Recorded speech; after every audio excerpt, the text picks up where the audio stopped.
নমস্কার বন্ধুরা, শুভ সকাল। আলুর ধসা রোগ নিয়ে কিছু কথা আপনাদের বলবো। দেখতে পাচ্ছেন এই সময় আলু, এই যে এত কুয়াশা এসছে, এত কুয়াশার মধ্যে এই আলু গাছকে আপনি কিভাবে বাঁচিয়ে রাখবেন। এই সময় ধসা লাগার মেন কারণ আলুর নাবি ধসা, ডাঁটা পচা, পচা ধসা, এই সময় ধসা লাগবে। দেখতেই পাচ্ছেন কী হারে কুয়াশা। এত কুয়াশার মধ্যে এই আলু গাছকে আপনি কীভাবে বাঁচিয়ে রাখবেন। 16 লিটার জলে 60 ml ম্যানকোজেব, যে কোনো, যেমন ইন্ডোফিলের 75% ম্যানকোজেব আছে, সেরকম কিছু স্প্রে করুন। তাহলেই এই ধসা রোগকে আটকানো যাবে। এই সময় গাছকে বাঁচিয়ে রাখাটাই হচ্ছে মেন। এত কুয়াশার মধ্যে গাছকে বাঁচিয়ে রাখতে গেলে আপনাকে এই সময় প্রচুর ট্রিটমেন্ট করতে হবে।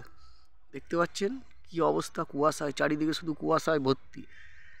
এই গাছকে আপনাকে বাঁচাতে গেলে নাবি ধসার হাত থেকে, তাহলে আপনাকে অবশ্যই যে কোনো ম্যানকোজেব কোম্পানির ওষুধ আপনাকে স্প্রে করতে হবে এবং সেচের জল ঠিক মতো দিতে হবে, লেট করে দিতে হবে, অত ঘন ঘন দেওয়া যাবে না।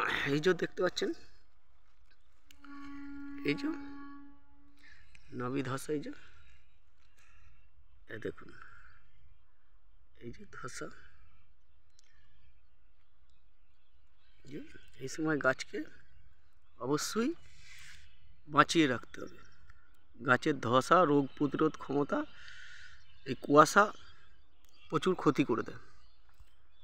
এত কুয়াশার মধ্যে গাছকে বাঁচিয়ে রাখাটাই হচ্ছে মেন। এই সময় হচ্ছে আপনার ফলন বৃদ্ধি পায়, এই সময়তেই আপনার ফলনটা হয়।